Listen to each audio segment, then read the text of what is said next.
Welcome to Karthika kitchen. இன்றைக்கி நாட்டுக்கோழி குழம்பு வறுத்தரைச்சி செய்யலாம். அது தேவையான பொருள் ஒரு 2 ஸ்பூன் மல்லி விதை, ஜீரகம், மிளகு, சோம்பு, 3 வரமிளகா போட்டு நல்லா வாசனை கறியை விட்டுறக்கூடாது, வாசனை வரைக்கும் நல்லா வறுத்து எடுத்து வச்சுக்கணும். அப்புறம் குக்கரில் வச்சிடலாம்.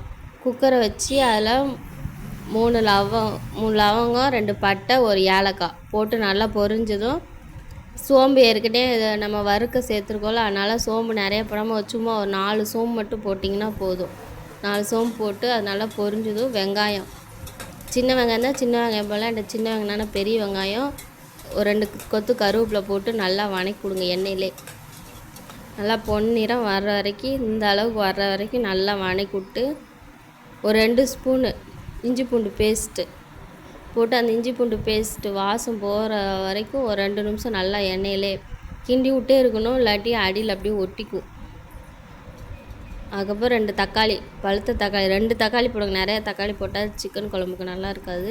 2 தக்காளி போட்டு அதையும் ஒரு 2 நிமிஷம் வணக்கி விட்டு கொஞ்சமாக உப்பு இருந்தால் உப்பு கொஞ்சமாக போட்டு நல்லா இந்த அளவுக்கு மசிஞ்சு வரணும். வந்ததுக்கப்புறம் நம்ம நல்லா மஞ்சத்தூள் போட்டு கழுவி வச்சுக்கிற சிக்கன் பீஸ் எடுத்து போட்டு எண்ணெயிலே நல்லா வணக்கி விடுங்க. அப்படின்னா தான் நல்லா சாஃப்டாகவும் இருக்கும், அந்த மசாலாவும் இறங்கும்.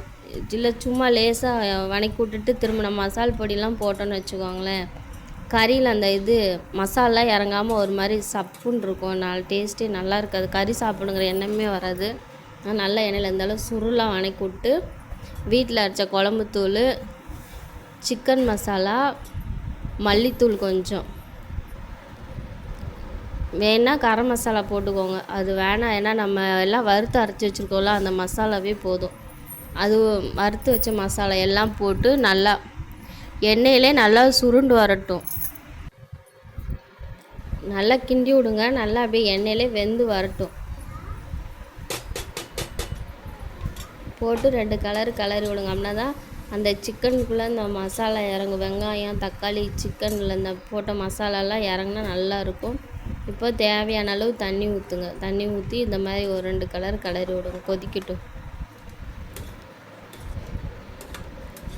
கொதிச்சதுக்கப்புறம் நம்மளுக்கு கொஞ்சமாக மல்லித்தலை போட்டு குக்கரில் போட்டு விசில் வச்சிங்கன்னா 3 விசில் விட்டோன்னா இந்த மாதிரி ஸ்ட்ரெச்சர் வந்துடும். வேணுன்னா நீங்கள் தேங்காய் பால் ஊற்றலாம். தேங்காய் பால் நான் அதோட 2 முந்திரி போட்டு அரைச்சி பாலாக சேர்த்துருக்கேன். தேங்காவை சேர்த்தா எனக்கு பிடிக்காது, அப்படியே அரைச்சி விழுதாக சேர்த்தேனா தேங்காய் பால் எடுத்து சேர்த்தா இந்த அளவுக்கு நல்லா ஸ்ட்ரெச்சராக கொதி வந்துடும்.